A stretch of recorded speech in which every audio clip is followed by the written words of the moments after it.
Primeira carta do apóstolo Paulo aos Coríntios, capítulo 15, do versículo 20 ao 23. Mas agora Cristo ressuscitou dos mortos e foi feito as primícias dos que dormem. Porque assim como a morte veio por um homem, também a ressurreição dos mortos veio por um homem.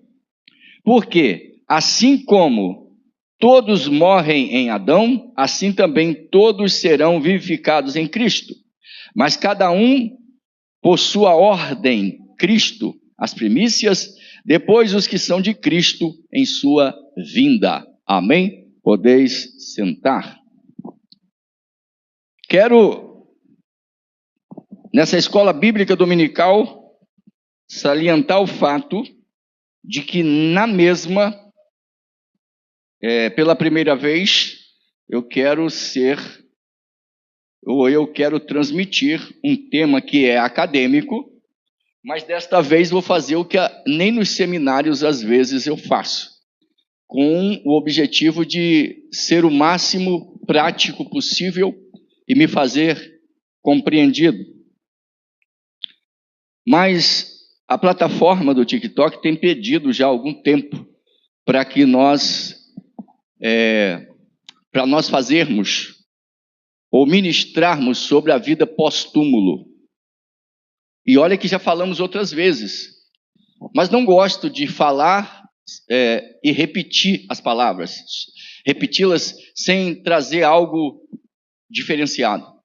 Pelo fato de eu já ter falado algumas vezes sobre esses temas acadêmicos, eu digo acadêmicos porque são temas que se discutem mais nas faculdades teológicas.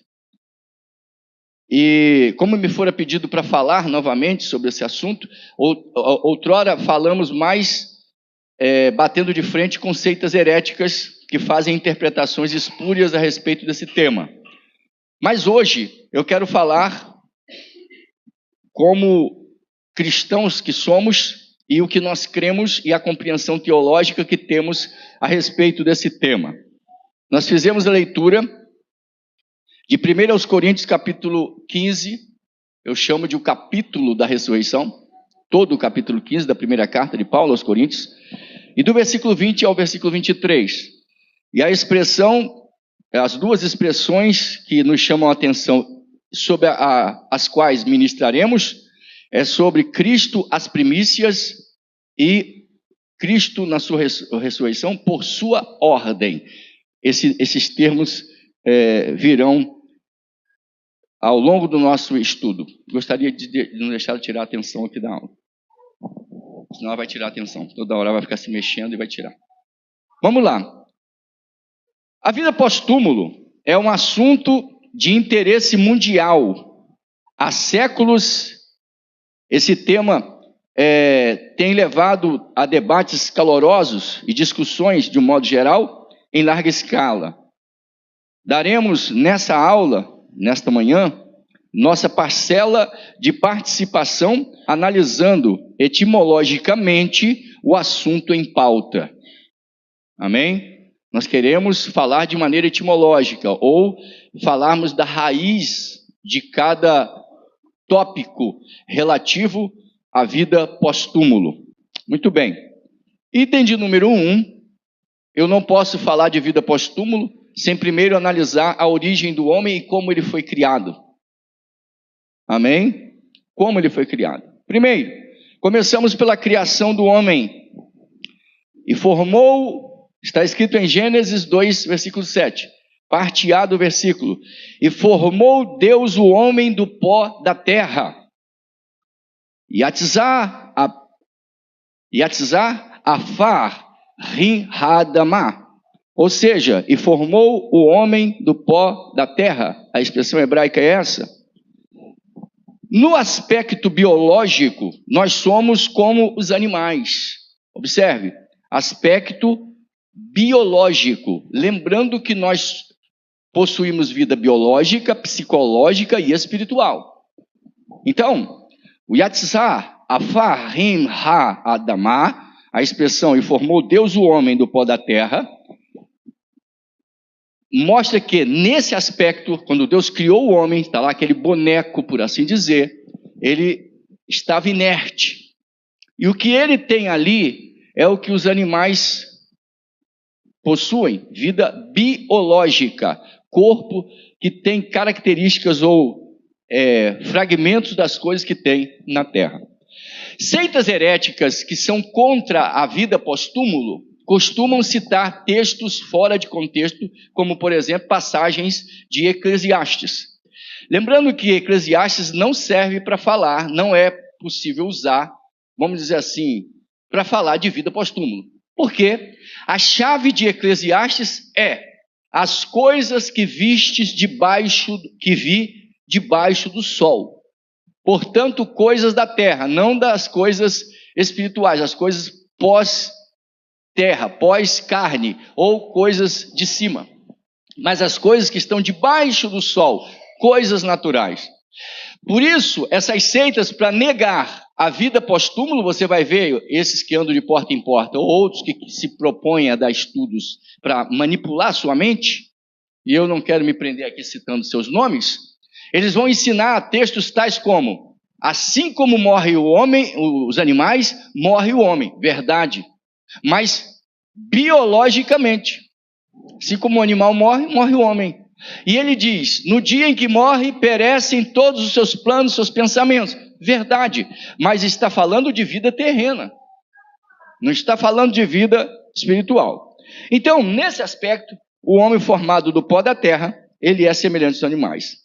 A parte física do homem, eu quero usar um termo aqui que se usa para...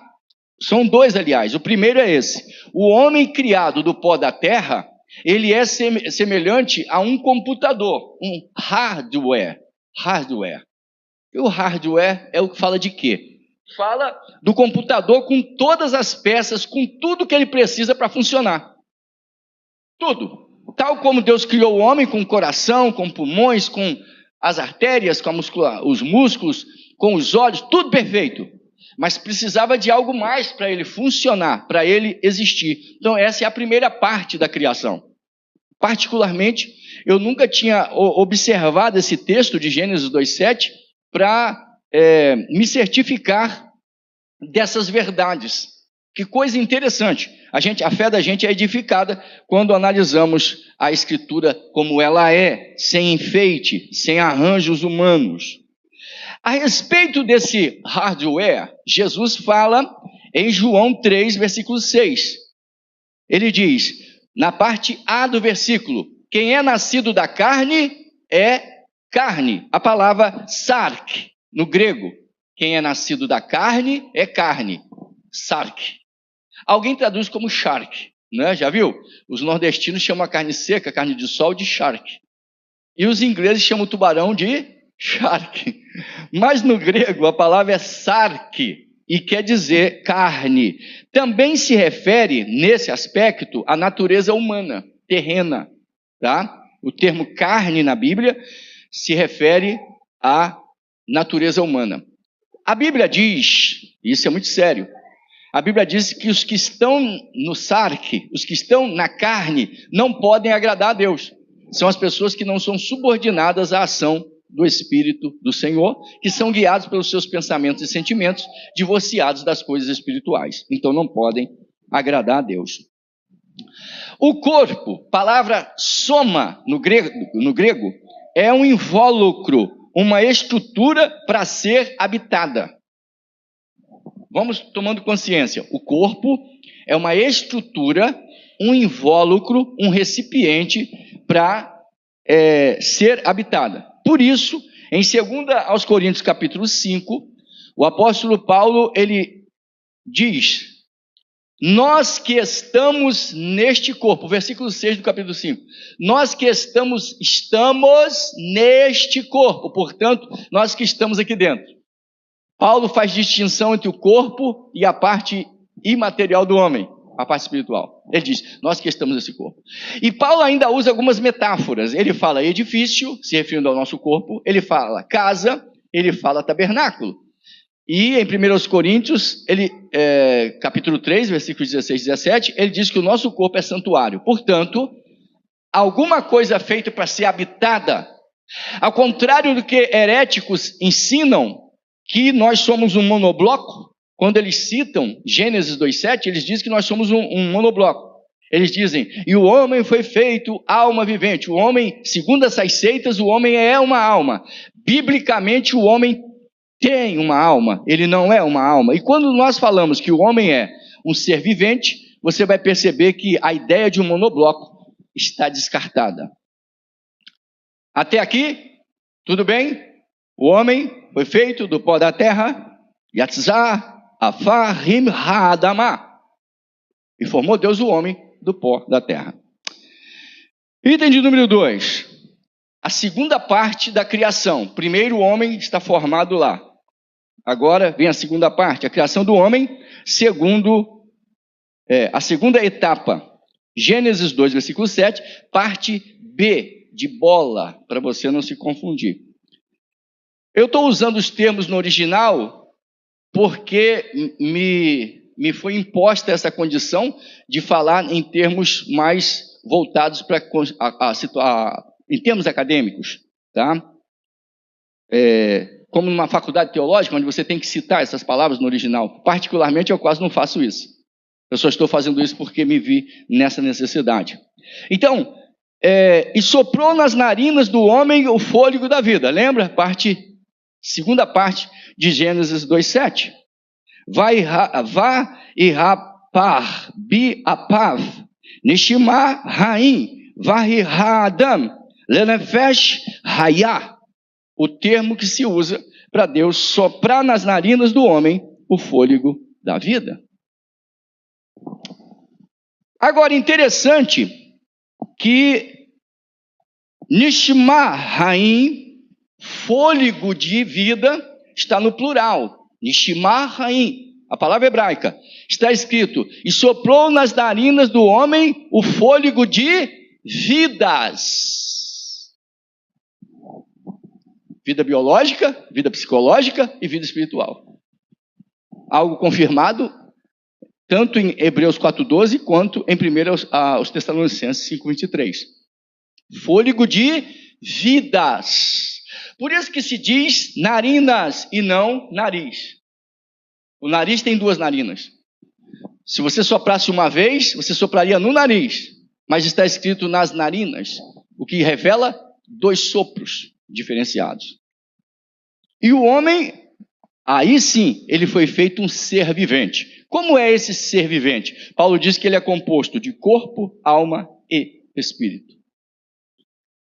Então, vai par, biapav, nishima raim, vahirhadam, lenefesh hayah. E soprou nas narinas do homem o fôlego de vidas. E o homem foi feito um ser vivente, ou uma alma vivente, um ser. Mas os que são contra essa revelação, eles costumam dizer, ele foi feito alma, uma alma. E segundo essas seitas, quando o homem morre, quando morre o corpo, a alma e o espírito morrem junto. E para fundamentar sua heresia de maneira assustadora, eles adulteram o texto de Ezequiel 18:4, onde diz que a alma que pecar, essa morrerá. Para dizer que a alma do homem morre tal como morre o corpo. Só que lá no contexto está falando de morte espiritual. E a gente já vai ver que essa ideia deles está descabida de realidade bíblica. Fôlego de vida está no plural, nishima raim, e a palavra rai é vida, mas raim está no plural. Quando você bota o sufixo in, logo você está falando de plural. Daí, vidas. Rai, vida. Sufixo in. Aí fica vidas. Amém? Até aqui tudo bem? Interessante que a parte B, a segunda parte de João 3,6, lembra? O que é nascido da carne é carne, eu citei anteriormente. E o que é nascido do Espírito é Espírito. Em outras palavras, quando Deus sopra nas narinas do homem, ele sopra de cima para baixo. Vida superior. E o homem só passa a existir mesmo, irmãos, após o sopro. Agora, que diferença há desse sopro de Deus para os animais que têm fôlego também. A diferença é que Deus deu ordem para que surgissem animais, surgissem peixes, surgissem esses seres que respiram. Mas quanto ao homem, ele soprou. O homem é muito mais do que oxigênio. O homem é muito mais do que oxigênio. Se a nossa vida dependesse, o oxigênio fosse a nossa vida, e você perdesse braço, perna, sangue, perdesse tudo e ficasse o fôlego, você continuaria vivo. Mas não. O fôlego é só a vivacidade do corpo físico, mas o homem é mais que isso. Que o diga aqueles que estudam os fenômenos psíquicos do ser humano e os teólogos que estudam os fenômenos espirituais do homem. E é interessante, quando eu já usei isso aqui para contrariar ou para entrar em debate com os que são contra a vida pós-túmulo, onde eles dizem que o ruach, espírito, e nefesh, alma, estou falando no hebraico, ou psique no grego, a alma, e pneuma, espírito no grego, eles dizem que espírito traduzido por sopro, vento, e psique, no caso do grego, alma, que é fôlego, eles querem dizer que isso é material. Beleza, pode ser, mano. Beleza, é assim que vocês vão traduzir? Então vamos pegar esse texto, como eu sempre faço, leva ele para o pé da letra. Leva para o pé da letra. Qual é no pé da letra? O apóstolo Paulo, em 1 aos Tessalonicenses 5,23, ele diz que nós devemos santificar o nosso corpo, até aí tudo bem, alma e espírito. Não. Corpo, alma e espírito. Como é que você pode, leva para o pé da letra, santificar corpo, tudo bem. Como é que você santifica sopro? E como é que você santifica fôlego? Entendeu, irmãos? Não tem como. Então as seitas que defendem isso, estão defendendo suas ideias, adulterando textos, para dizer que o homem tem, tudo que ele tem dentro dele é material. Quando morre o corpo, morre, o homem desaparece. E a gente já vai ver à frente que isso é desprovido de realidade bíblica. Como é que eu santifico minha alma, meu espírito?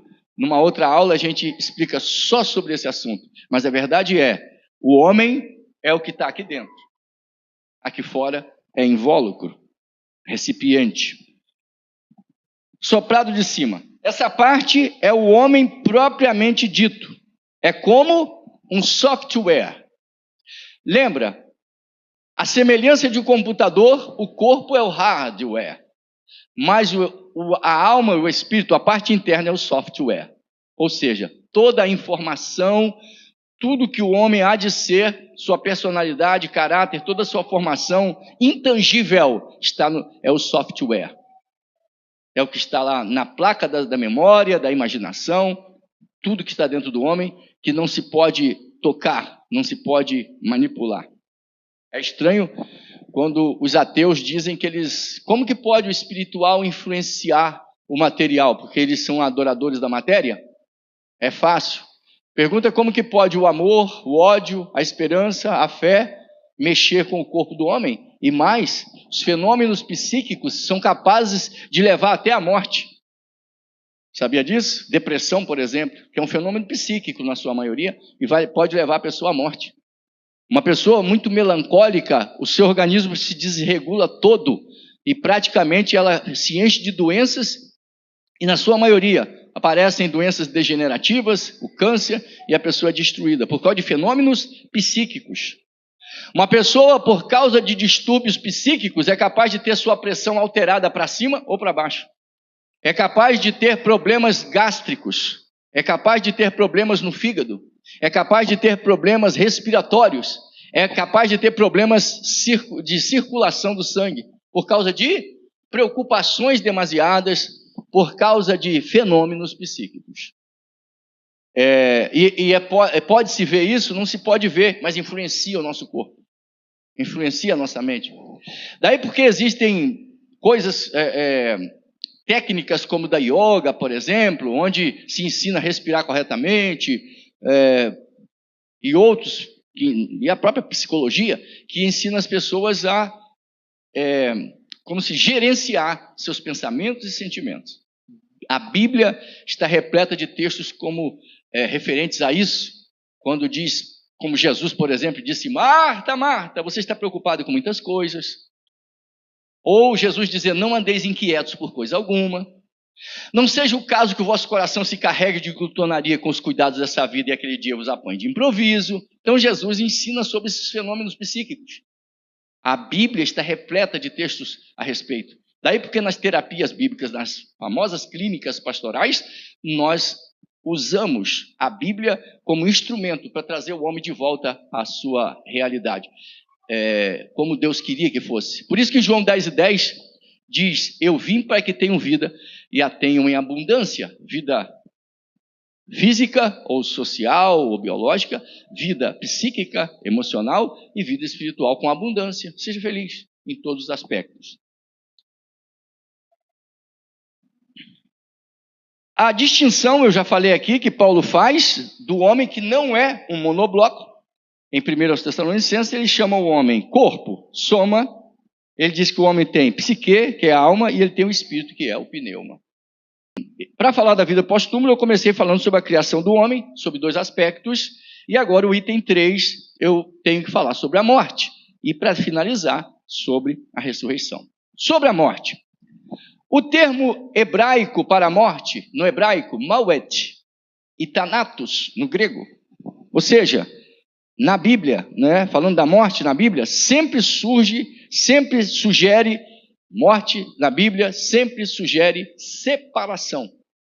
Nunca extinção. Não há textos bíblicos, tanto no Antigo quanto no Novo Testamento, que nos levam a entender que morte é extinção.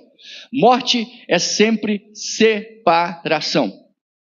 Quando fala ruína eterna, perecer, todos esses termos são usados em outros contextos e não têm o sentido de extinção. Uma outra ocasião, se houver essa cobrança, eu vou trazer um estudo só sobre os termos gregos e até hebraicos a respeito de morte, e não tem a ver com extinção, tem a ver com separação. E também não existe sono da alma e do espírito, isso é conversa, papo furado. A gente vai ver isso na ressurreição, tá? No tema sobre a ressurreição aqui à frente, já. Fica aí que a gente vai falar sobre isso. O termo hebraico, karer, ou seja, cortar, como aparece em Isaías 53:8, e ele foi cortado da terra dos viventes. Passa a ideia de separação da comunidade.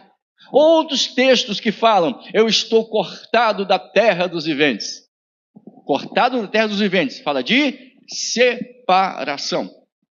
Sempre que alguém morre, o espírito sai, o corpo vai para o pó. Eclesiastes 12:7. E o corpo volte ao pó como era e o espírito volte a Deus. Só que a ideia de algumas seitas ele fica na mente de Deus. Vamos ver adiante que isso é falso. É mentira. Essa expressão nem é bíblica. Ficar na mente de Deus. Isso não é bíblico, tá, irmãos? A ideia de extinção aqui leva para outro rumo, para outra direção que não é a direção do contexto das Escrituras. Então, o termo hebraico karer, cortar, alude à separação e não à extinção. Se a morte fosse extinção, irmãos, Jesus tinha cometido uma gafe quando ele chama Lázaro para sair do sepulcro. Quem que ele ia chamar se o homem estava extinto? Se o homem estava inconsciente? Se o homem desapareceu, como é que ele? Lázaro, vem para fora. Não podia. Ele ia chamar quem, amado? Se o homem ficou apagado, ficou sem consciência. Agora, se ela fosse extinção, Jesus teria, isso que Jesus fez seria insano. Algumas pessoas dizem, sabe o quê? Algumas seitas vão aparecer com panfletos, com prospectos na sua porta, e vão dizer assim, se a pessoa fica consciente pós-túmulo, Por que o Lázaro voltou e não falou nada? Esse argumento é pobre, paupérrimo. Sabe por quê? Quando eu durmo e não conto sonho, significa que eu estava inconsciente, amado? O fato de eu não contar o que eu sonhei significa que eu estava inconsciente? Agora lembre-se, meu corpo, quando eu estou em coma, se eu estiver em coma ou se eu estiver dormindo, na maioria das vezes, principalmente coma, algumas vezes quem está em coma está consciente de tudo que está acontecendo em volta. Outras vezes a pessoa fica como se estivesse dormindo e sem ter sonhos, não sabe de nada. O fato de não saber nada não significa que está inconsciente. Falando disso, fulano está em coma, meio morto, por assim dizer. A mesma coisa acontece, e aqui nós estamos falando de morte que é a morte temporal, não é morte escatológica, morte temporal. E aqui diz que Lázaro estava cheirando mal, irmãos, 4 dias. Como é que Jesus chama um cadáver, um monte de terra apodrecida, que é o corpo apodrecendo, e ele diz, Lázaro, vem para fora. Quem que ele chamou? Foi o soma, o corpo? Não. Ele só pode chamar alguém que existe, amado. E aqui não cabe dizer que Deus traz à existência as coisas que não são como se já fossem. Jesus chama uma identidade, ele chama um homem, Lázaro. Então ele não chama o soma, ou o homem natural. O homem natural, a palavra hebraica para homem natural, é olam hasé. Olam hasé. Não é isso que ele chama. Ele chama o hebraico nefesh haim, ou seja, a vida interior, tal como na criação. Na criação nós temos o corpo inerte, mas quando é que o corpo se levanta? Quando deixa eu achar, gente. Quando o nefesh haim é colocado nele, ou seja, o fôlego de vida. Jesus, quando chama o Lázaro, ele está lá inerte. O que faz ele vir? O nefesh haim, fôlego de vida.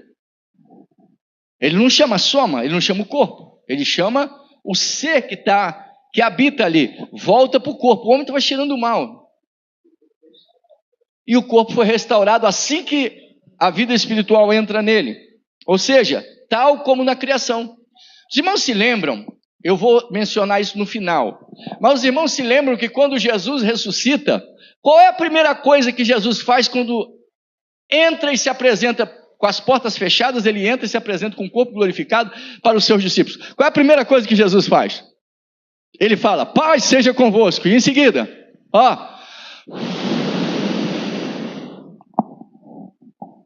ele sopra. Por quê, irmãos? Ali, aí é bom a gente fazer essa definição. O corpo vive por causa da alma, a alma vive por causa do espírito, e o espírito vive por causa de Deus. Uma vez o homem pecando e se ausentando, separando, morrendo espiritualmente, ele precisava da vida de Deus. Então, quando Jesus ressuscita, ele faz o quê? Recebam o espírito de vida. E eles ficam de pé espiritualmente. Termos que eu não vou comentar aqui, que aparece em Ezequiel 37 sobre o vale de ossos secos. Uma hora a gente só fala sobre isso. Onde ele é levantado fisicamente, psiquicamente e espiritualmente. A restauração completa. Então, quando Jesus chama Lázaro, ele não chama o corpo, ele chama o que entra no corpo e faz o corpo sair do sepulcro. O homem viveu após o dispositivo de identificação, ou seja, o próprio ser. É o nefesh haim, fôlego de vida. Eu falei anteriormente, está aqui, né? Não preciso mencionar novamente, a questão de eu não contar sonhos. Se eu não contei sonho, não é porque eu estava inconsciente. E outra coisa, alguém aqui na live, vou falar de algo que vocês vivem, tá? Que nós vivemos. Quem é aqui que já não teve um pesadelo, acordou e o corpo estava colado na cama e não conseguia se mexer? É um monte. Tentava gritar. E a boca trancada. E tentar mover o braço. Estava vendo uma coisa horrível, né? Mas não conseguia se defender. Não é que você estava amarrado. É porque o corpo estava dormindo, querido. A alma não dorme. E aí você levanta suado. Quando você consegue se soltar, aí você, todo suado, todo respirando ofegante. Irmãos, é simples. O corpo estava dormindo, filho. Eu sempre falo que o sono é irmão da morte. Você estava dormindo. Quem dorme? O corpo. Por isso que a morte é comparada a um sono do corpo. Porque enquanto o corpo fica inconsciente, a alma tem condição de receber sonhos, visões e contar no outro dia. Porque só o corpo está inconsciente. A mesma coisa vai acontecer quando alguém morre. Vai olhar ali, já viu algumas pessoas que ficaram em coma, que estavam morrendo. E eu já passei por essa experiência, mas não estava morrendo, mas eu vi. Geralmente você vê o seu corpo lá na cama, de cima, do teto do hospital ou do quarto que você está. Por que de cima? Porque essa vida é de cima. A outra é de baixo. Quem teve essa experiência comprovada por médicos, que inclusive eu conheço um deles também aqui, que era ateu, e ele conta a experiência de ver a pessoa morta e aquela mesma pessoa fora do corpo. É uma experiência que comprova o que nós já conhecemos. O espírito é capaz de ficar consciente fora do corpo, porque o corpo é um invólucro.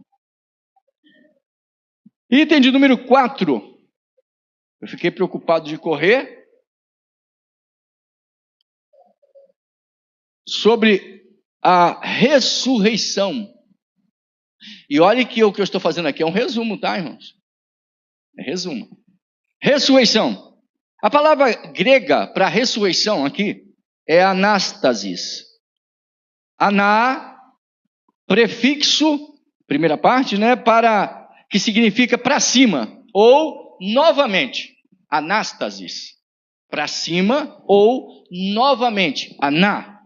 E estasis, sufixo, que é a segunda parte, derivado do verbo ristemi, ou seja, colocar de pé, estabilizar, estruturar.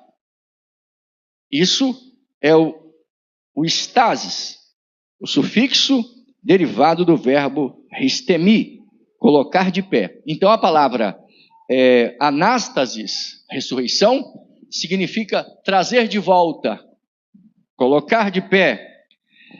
E interessante que só pode haver ressurreição porque existe um germe, não é?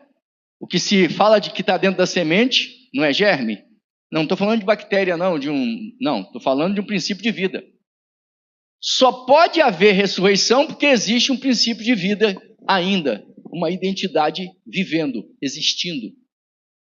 Portanto, a ideia de inconsciência pós-túmulo é louca. Por isso que a analogia da semente é usada, a metáfora da semente é usada por Jesus. Se o grão de trigo cair na terra e não morrer, fica só, mas se morrer dá muito fruto. Jesus está falando da casca, da parte externa, certo? E Paulo usa esse termo, que a parte de fora que se dissolve, não o germe, a parte interna. Logo, a ideia de ressurreição vem de algo latente, algo que existe, mas está oculto aos nossos olhos, mas que existe. Só pode haver ressurreição por causa de algo que existe latente, escondido. Ele se manifesta na parte física, mas existe pós-túmulo. Daí saiu, irmãos, aquela heresia gigantesca de uma seita que diz que quando Jesus morreu, ele ficou inconsciente no túmulo. Que a ideia da heresia, quando ela vai atingindo níveis, vai escalando na ignorância, chega a isso. Então houve um dia em que a trindade não foi trindade, porque um dos membros estava inconsciente. Uma coisa de maluco, não faz sentido nenhum. Que Jesus ficou inconsciente. Essa heresia vai atingir exatamente isso. Essa loucura. Então, anástasis, termo escatológico, A palavra anástasis, ou ressurreição, aqui nesse contexto de 1 Coríntios, capítulo 15, irmãos, está falando de ressurreição, mas não de ressurreição temporal, onde a pessoa recebe a oração, ressuscita e depois morre novamente, como Lázaro, por exemplo, como o filho da viúva de Naim, a filha de Lázaro, de oficial do rei, né? Jairo, exatamente, obrigado, irmão. Jairo, a filha dele, e outras pessoas que ressuscitaram, mas depois morreram. Não é o caso de anástasis, que é uma ressurreição escatológica. Ele passa a viver para nunca mais morrer. Nada mais mata. A morte não tem poder mais sobre os que são alcançados como filhos da ressurreição. Anástasis. Ou ele vai viver para sempre. O Novo Testamento usa também o verbo egeiro, ou erreiro, para acordar, despertar como de um sono. E isso alusivo ao corpo, tá? Alusivo, esse sono, o despertar do sono é alusivo ao corpo, não é à alma. Até porque só existe ressurreição espiritual, que é voltar a ter comunhão com Deus, a desfrutar da vida de Deus, só existe uma vez no momento em que alguém se converte. A segunda ressurreição que vai existir nesse contexto é a ressurreição do corpo descrita em 1 Coríntios capítulo 15. Ali é a ressurreição do corpo. Mas a ressurreição espiritual é na hora que a pessoa crê em Cristo, regenerado, nascido de novo. Onde Jesus, a respeito disso, Jesus fala em João 11, 25. Você fica alerta porque... Está olhando? Tá. Jesus, ele fala em João 11, 25 e 26. Eu sou a ressurreição e a vida. Quem crê em mim, ainda que esteja morto, viverá. E todo aquele que vive e crê em mim, nunca morrerá. Jesus está falando de ressurreição física, mas também de ressurreição espiritual. Todo aquele que vive, ou seja, que foi ressuscitado espiritualmente. É o mesmo termo do capítulo 2 de Efésios, que nós fomos vivificados em Cristo. O mesmo termo de João capítulo 3, nascer de novo. O mesmo termo usado por Paulo sobre o novo homem, regeneração, nova vida. São termos que falam dessa nova criação. A primeira ressurreição acontece no nosso espírito. A segunda vai existir com o nosso corpo no arrebatamento. Aí é a ressurreição do corpo, para nunca mais morrer. Hoje nós temos vida eterna, João 17,3. E a vida eterna é esta, que te conheçam a ti só por único Deus e a Jesus Cristo a quem tu enviaste. Porém, a imortalidade é após o túmulo ou após o arrebatamento. Quando nós atingimos o anástasis, que é a ressurreição escatológica. Em 1 Coríntios 15, 23, Paulo define a ressurreição usando duas metáforas. Primeiro, a metáfora agrícola, que é a parché, traduzida por primícias, as primícias dos que dormem, certo? Então, a parché, no grego, e tagma, outra palavra grega que ele usa, quer dizer, outra metáfora, ou seja, uma linguagem militar que indica ordem, que indica hierarquia, formação. Ou seja, general, o superior, primeiro, da fila. O general, os oficiais, os soldados e os prisioneiros. Seitas heréticas para afirmarem que Moisés ressuscitou, porque tem a tal de Ellen White, ela disse que naquela passagem de Judas, ela ensina que Moisés, o anjo veio e ressuscitou Moisés. Claro que isso é uma heresia, e isso não tem nada a ver com Bíblia, mas tem discussões acaloradas sobre esse assunto. Irmãos, heresia, tá? Heresia das grandes. Se isso fosse verdade, Jesus não seria o primeiro da fila. Aí o cara quer adulterar o texto dizendo, primeiro em grandeza. Não é primeiro em grandeza. E no final, eu vou mostrar para você que o tal herético, o doutor herético, está falando besteira. Tá, irmãos? É só para defender as baboseiras deles. E eu fico indignado que pessoas enganem os outros, levem pessoas a errarem por causa de suas loucuras, de suas heresias. Então o termo aqui, irmãos, primícias aqui, o termo agrícola, coloca Jesus como o primeiro da fila. Não tem essa ideia de grandeza. É grandeza e também primazia. Ele, o primeiro. Jesus é o primeiro da ressurreição. Certo? Não existe. Eles vão citando outras ressurreições. Conversa mole, papo furado. Você ressuscitar para morrer novamente não é ressurreição escatológica. A única ressurreição escatológica confirmada biblicamente até agora, primícias, é Cristo. Vou lhe explicar por quê. Em Levíticos 23, versículos de 9 a 11. Não. A metáfora das primícias a gente encontra em Levíticos 23, do versículo 9 ao 11, onde a ordem do Senhor era que o sacerdote trouxesse uma amostra do campo. Ele fazia um molho. Eu já não cultivei trigo, mas arroz, e é praticamente o mesmo processo. A gente pega, vamos dizer que 100 metros quadrados, um exemplo. Então eu vou num canto, eu pego uma amostra, no meio, no outro canto, amostras aleatórias, e formo um molho, um feixe. E trago para que a gente analise como é que está a maioria da plantação, se já podemos colher. Pois bem, quando Deus deu essa ordem, o que eles faziam? Eles faziam essa colheita e traziam as primícias. Isso aqui é primícias. Por que no plural? Porque era um molho. Então não é primícia, primícias. E movia perante o Senhor, para que a colheita fosse aceita, fosse abençoada.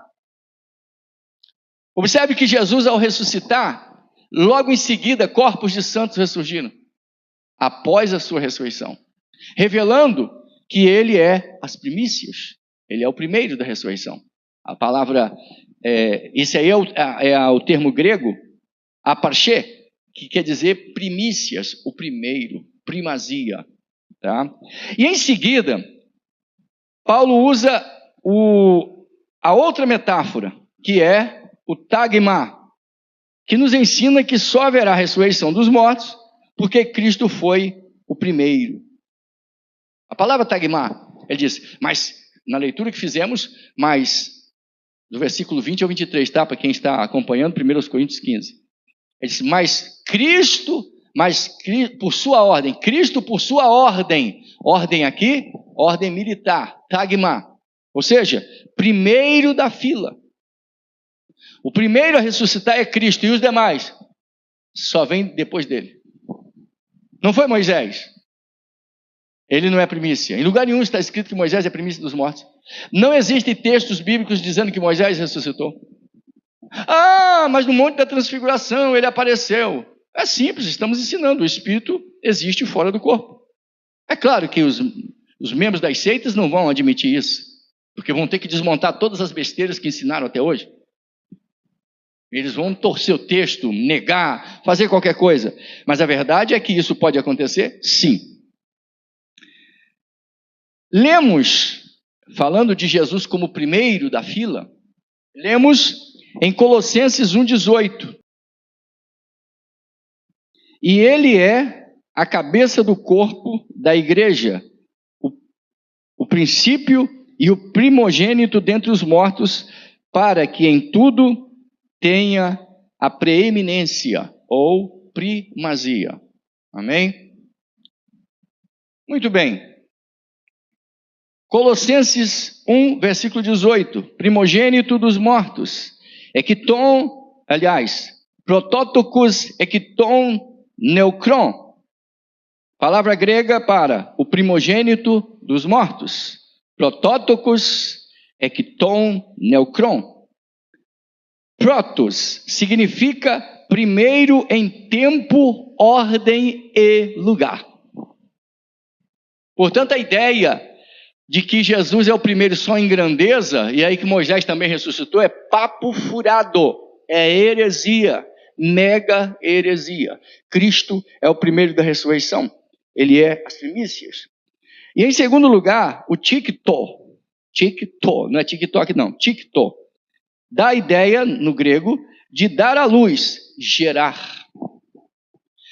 Cristo, lembra João 1, que diz, no princípio era o verbo, e o verbo estava com Deus, e o verbo era Deus. Todas as coisas foram feitas por ele, e sem ele, nada do que foi feito se fez. Ele é O Ticto, ele é aquele que deu a luz, aquele que é o motivo da existência da criação. Logo em seguida, uma vez o homem morrendo, o homem caindo em pecado, ele é o motivo da recriação. Ou seja, ele fez o homem do pó, formou o homem do pó. Ele levantou o homem do pó e ele vai transformar o homem do pó. Esse é o papel dele.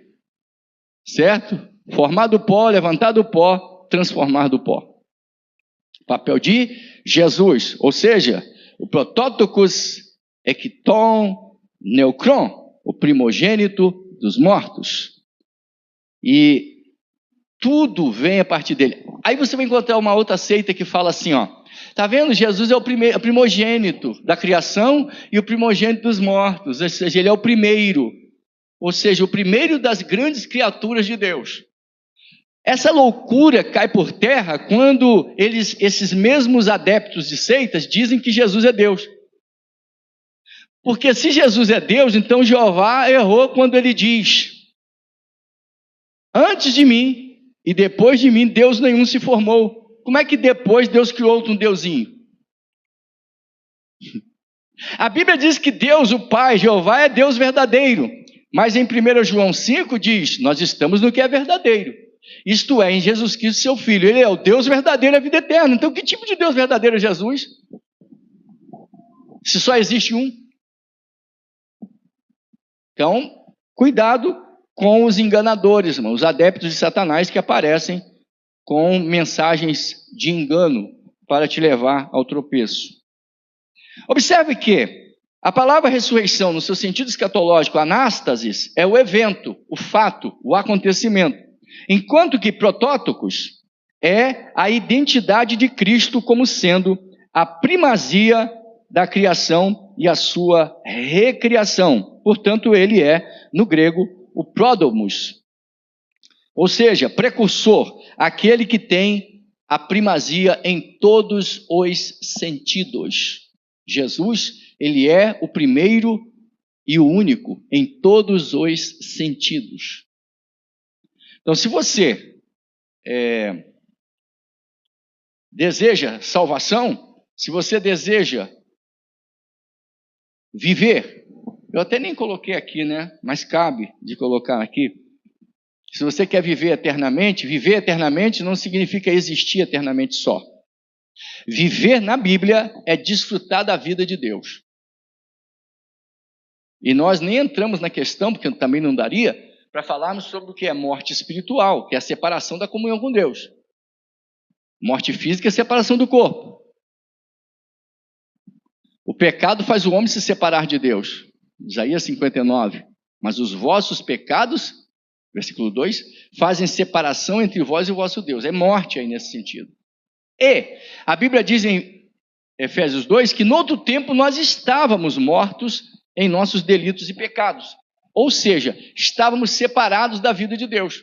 E existe a morte legal, que toda pessoa que nasce condenado à morte por causa do pecado.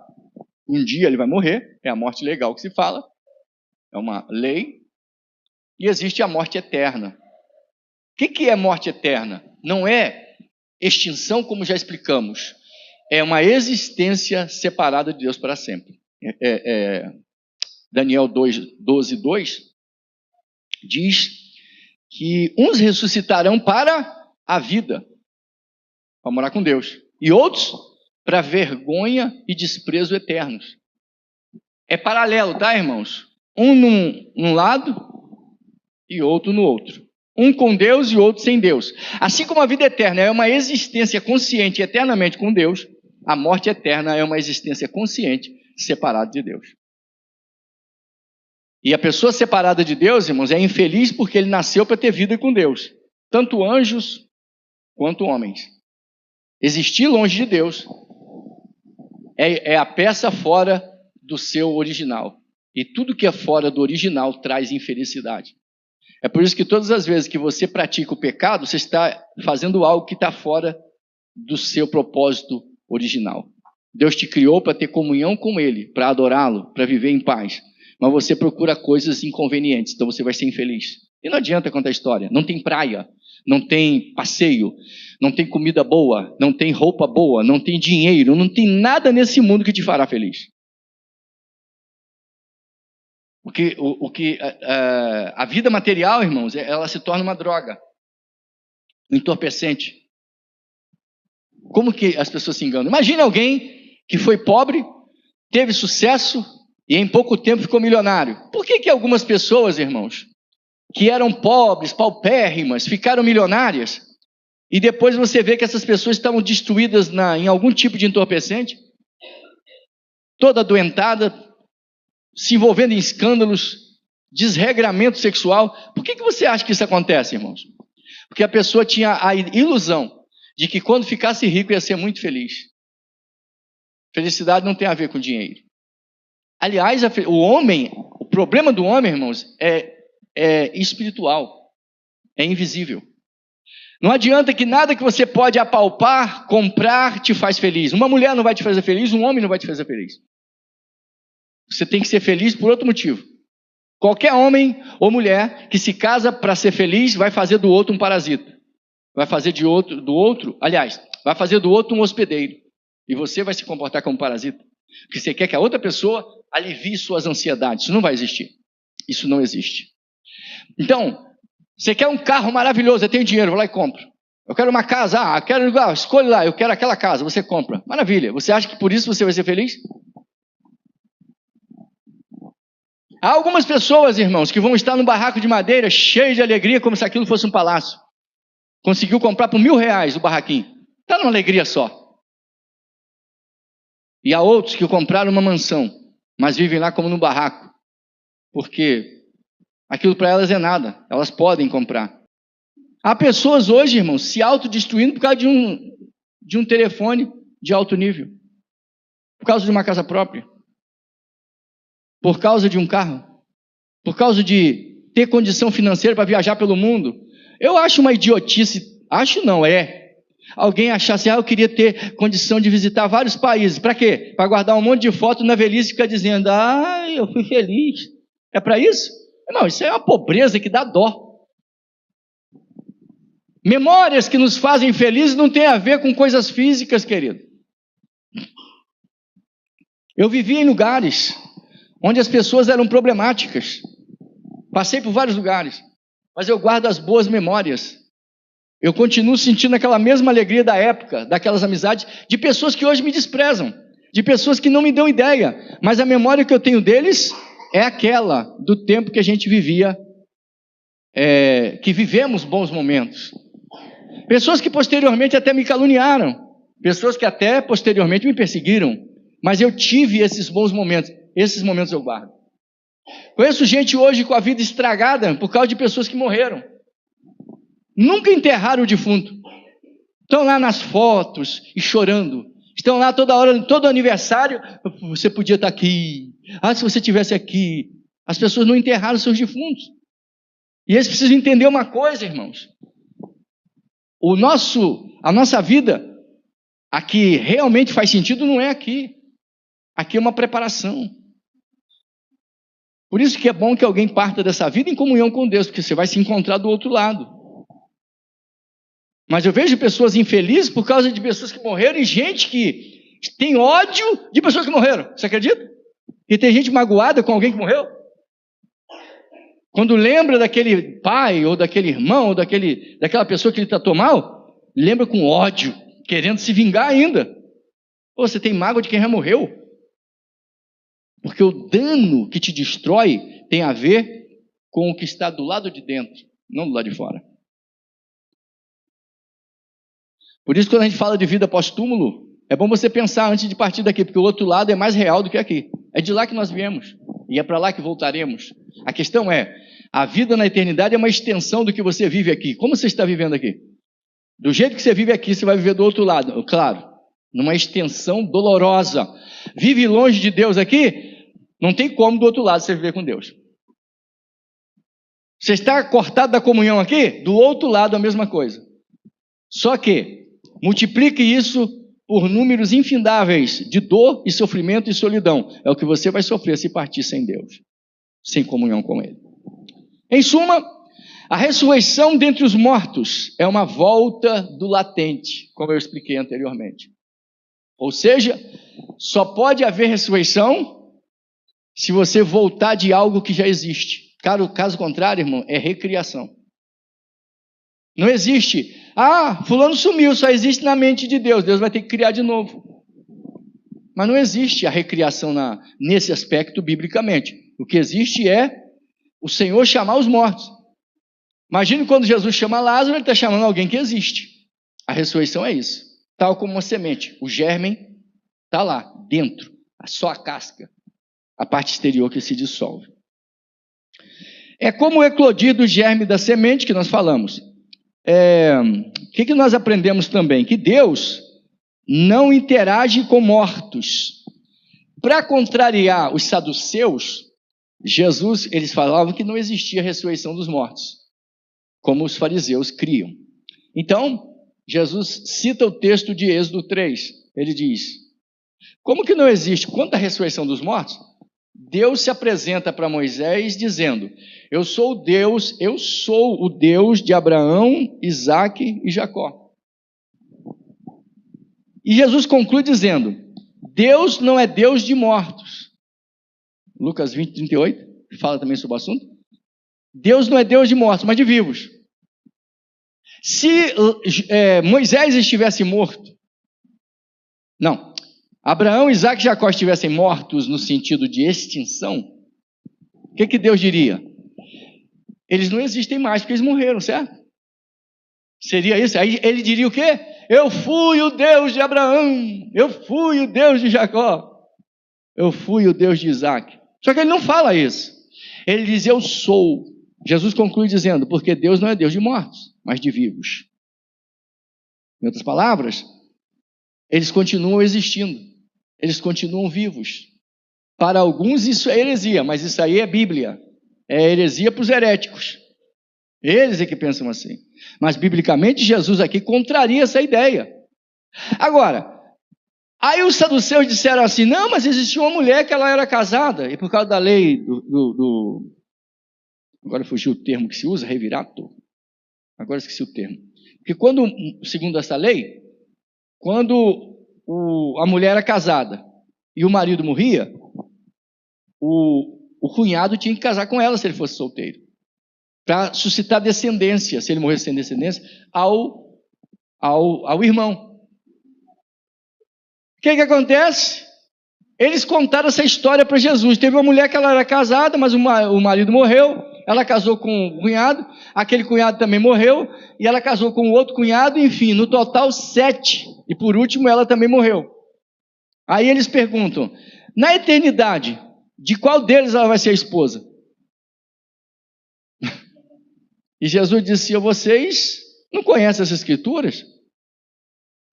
Na eternidade não se casarão nem se darão em casamento, mas serão semelhantes aos anjos, sendo filhos da ressurreição, também não morrerão mais.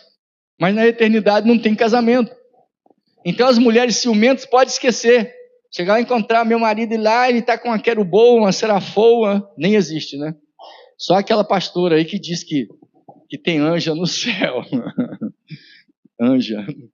Só na cabeça de uma pessoa que não lê Bíblia.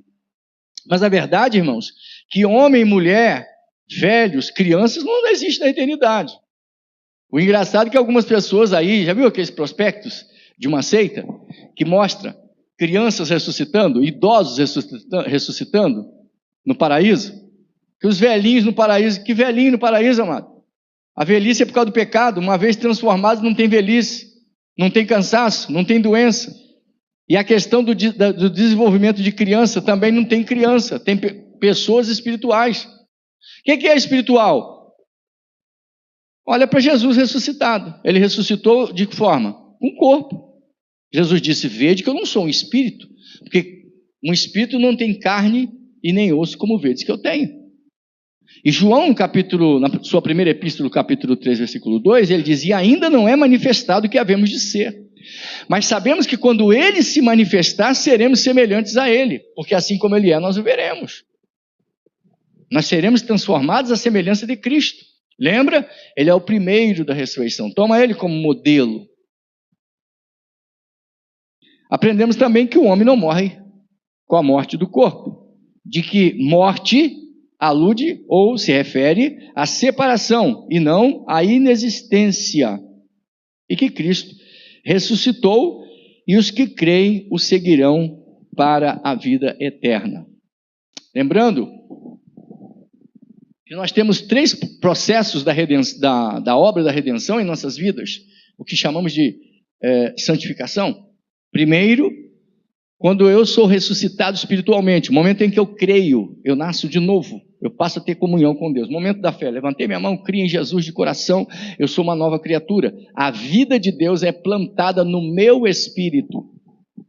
Segundo, agora eu vou entrar no processo de santificação progressiva, onde eu vou me dedicar a Deus. Eu vou me abster do pecado, por causa da vida que Ele plantou em mim. Lembra que eu citei aqui essa semana? Levítico 6? O fogo do altar que não podia se apagar, não foi aceso pelos homens, foi aceso por Deus. Porém, a manutenção, a continuidade do fogo não dependia de Deus, dependia do homem. Ele não podia deixar apagar.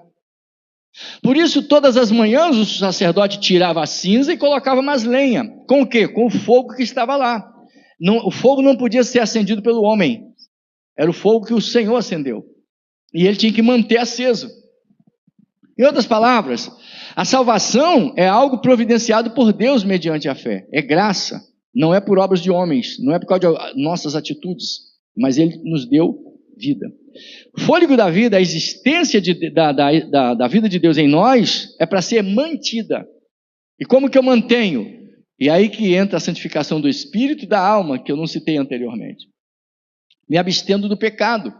Me abstendo, separando a minha alma de pensamentos impuros, de sentimentos negativos, de sentimentos e pensamentos controversos, aquilo que me leva à tristeza, me leva a me ausentar de Deus, a cometer coisas inconvenientes. O crente precisa tomar cuidado, mano. Na hora que dá uma doideira nele, começa a pensar um monte de baboseira e não corta. Santificar a alma é você administrar seus pensamentos e sentimentos. Santificar o corpo é eu não levar o meu corpo para o pecado, para a prostituição, para tipos de práticas, ou usar a minha boca para falar coisas inconvenientes, ou para me entorpecer. Santificação do corpo. Santificação do espírito. Eu me manter, como diz em Colossenses 3, pensai nas coisas que são de cima, aonde Cristo está assentado à destra de Deus. E não cumprireis as concupiscências da carne. Ou seja, santificar o meu espírito é separá-lo para viver em comunhão com Deus constantemente, de maneira vigilante.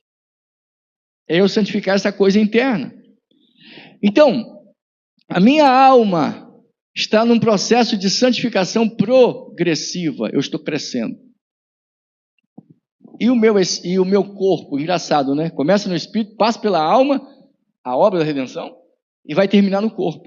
E o capítulo 3 de Filipenses, lá no final, o apóstolo Paulo diz que o Senhor, a nossa pátria está nos céus, de onde esperamos também o Senhor e Salvador Jesus Cristo, o qual transformará o nosso corpo.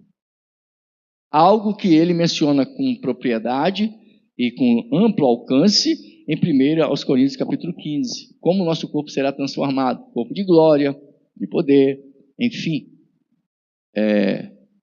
O capítulo da ressurreição.